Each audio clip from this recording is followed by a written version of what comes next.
Simple question అడుగుతాను, అసలు government school ఎందుకు నడుపుతుంది చెప్పండి?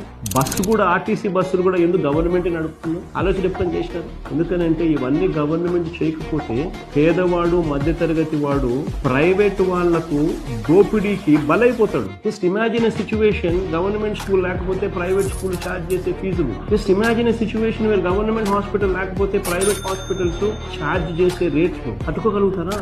గవర్నమెంట్ ఆర్టీసీ బస్సులు నడపకపోతే ప్రైవేట్ బస్సులు నడిస్తే అసలు సామాన్యుడు బస్ ఎక్కాలంటే భయపడిపోయే పరిస్థితి రాదా? ఇవన్నీ గవర్నమెంట్ బాధ్యతలు.